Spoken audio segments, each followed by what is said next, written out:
Yo, what's good, degenerates? That was UFC Winnipeg, and we got absolutely housed on that fight card. We only got 4 of the picks right, but it is what it is, bro.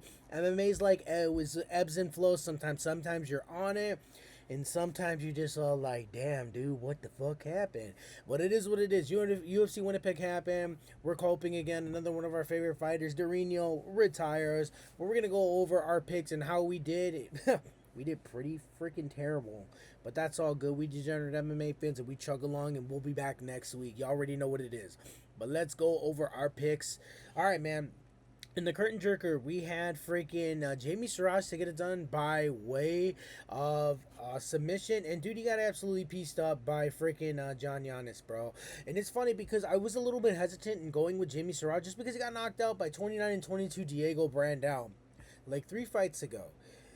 And like, man, it made me a little bit suspect on Jamie Siraj's durability, and it showed that freaking John Giannis put them fucking things on Jamie Siraj's freaking chin, bro, and put him the f away, man. All right, man. And then in the next fight, dude, we had freaking John Castaneda versus Mark Volgden. And then I had John Castaneda to get the decision, and I thought he got the decision, bro. He fucking kicked him in the dick twice, so it sucked because he got the point taken away. But for sure, I thought he still did enough to be able to get it done because that Mark Volkman guy, he was slowly fading as the fight went on, man. I thought John Castaneda did enough. I thought Sexy Mexi did enough to get it done, but it was a draw, dude. But a good competitive fight. That kid, Mark Volkman, he's going to be good, man. All right, and then in the next fight, we got this one, right? We got J.J. Aldrich to get a decision against Jamie Lynn Hornet. Everyone was a little bit surprised by the outcome of the decision, but from watching the fights on the TV, man, it looked like she really wasn't landing anything. It looked like she was just blitzing forward and J.J. Aldrich to get out the way. And, dude, shoot, it is what it is. J.J. Aldrich gets the decision, man. All right, and then in the next fight, we got Melissa Croden to get the decision over Daria Zelechnikova. And, dude, for a second, bro, I thought Daria Zelechnikova was going to run away with it, but Melissa Croden, being a mixed martial artist and not just a fucking stand-up fighter, ended up mixing in the grappling, dude. Made it gritty. Fucking made it tough. And, dude, put it on her at the last half of the fight, bro. Once she realized that she couldn't just stay in the center with her and that she needed to fucking blitz her way in there to press her up against the cage, it was a game changer for her. So shout out to Melissa Croden.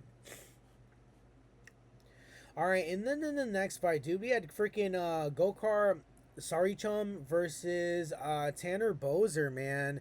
And I had freaking Tanner Bozer to get it done by a decision. He was looking good, man. Tanner Bozer was looking good, but you could totally tell that I feel like Gokhan Sarichum, it looked like he cut a little bit of weight, bro. It looked like he might have probably walked in there like around like 255, something like that, because it was like, I know heavyweight sometimes, I know Daniel Cormier did it to Stipe Miocic where he fucking cut like a little bit of weight to make it seem like he'd be lighter than he actually was. But even though they both weighed in at 244 and a half, man, I thought freaking Gokhan Chum fucking looked way bigger than Tanner Bozer, man. Tanner Bozer was piecing him up, he was finding his chin, but that fucking Gokhan Saricum had a fucking blockhead on him, man. And freaking Tanner Bozer went to go throw a leg kick, and then fucking Gokhan answered back with the fucking 1-2 down the pipe and fucking dropped him, and that's all she wrote. So shout out to Gokhan and sorry Tom for getting it done and making your boy look like a complete idiot. Oh, dude, I just keep looking dumb, bro. And then in the next fight, we had Robert Valentine getting the upset win over Julian LeBlanc. Dude, I thought Julian LeBlanc would be able to piece him up and be able to get the submission, but yo, your boy was absolutely wrong. Oh, man, dude, Robert Valentine was fighting for his job in there, bro, and it showed, and he got the fucking submission. So shout out to Robert Valentine, bro, for fucking saving your job, dude. Fuck, I need to get my job saved after this shit. Holy heck.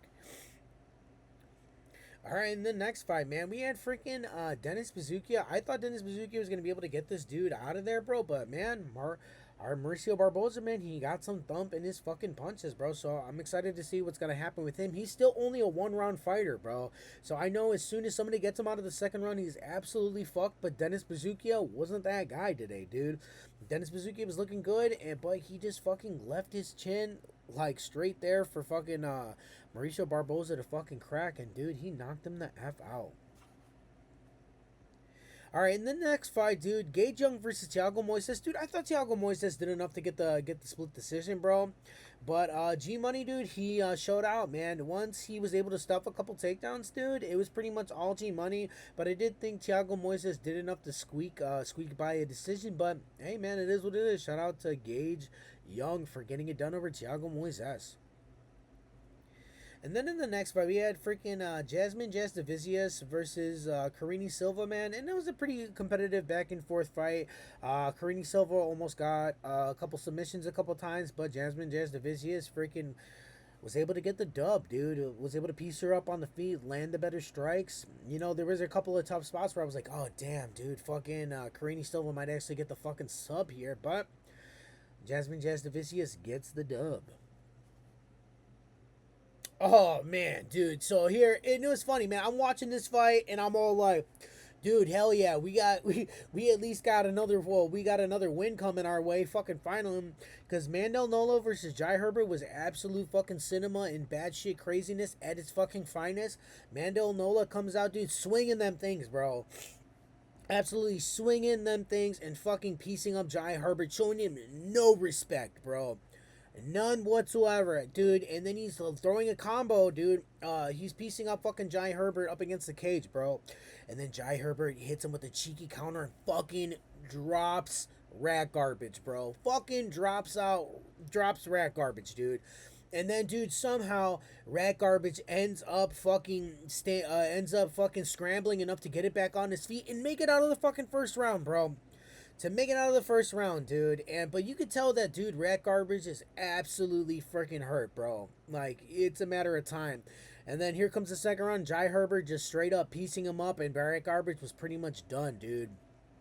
Dude, I dead ass thought Mandel Nola had him fucking dead to rights, bro. But he got overconfident, got overzealous, and fucking throwing recklessly. And fucking Jai Herbert found Buddy's chin, dude. So shout out to Jai Herbert for getting a fucking sick ass victory. And man, fucking RIP my picks, dog. RIP my picks. Oh, your boy gets at least one of these bad boys, right? Your boy had Charles Jourdain. I thought he was going to be able to snatch up a guillotine or a swick submission over Kyler Phillips, dude. But man, it was just Jourdain's fight to piece him up, bro. In the first fight, in the first round, Kyler Phillips pretty much controlled Charles Jourdain. But Charles Jourdain, dude, attacking with some submissions, he was able to get up to his feet. And like Kyler Phillips always, dude, he just tends to fade the longer that the fight goes. I tell you, man, he's such a great one-round fighter, bro. If MMA was based on one round, Kyler Phillips would be the fucking champion, bro. Like, based on the first round, he always wins that first round, bro. But then he just slowly starts to fade, and Charles Jourdain just got his timing, was able to set up some sweet combinations, and was just able to fucking piece him up, dude. So shout out to Charles Jourdain. But I will say, dude, Kyler Phillips did crack Jourdain a couple times, bro. He did crack him, so I wonder what Charles Jourdain's ceiling is moving forward at 135 pounds. But, bro, he'll probably be be in the top 15. We'll see. Interesting stuff for Charles Jourdain, but shout out to him for getting it done. One of my only picks that that got right. You feel me, guy? All right, and then in the main event, dude, R.I.P. Durinho, dude.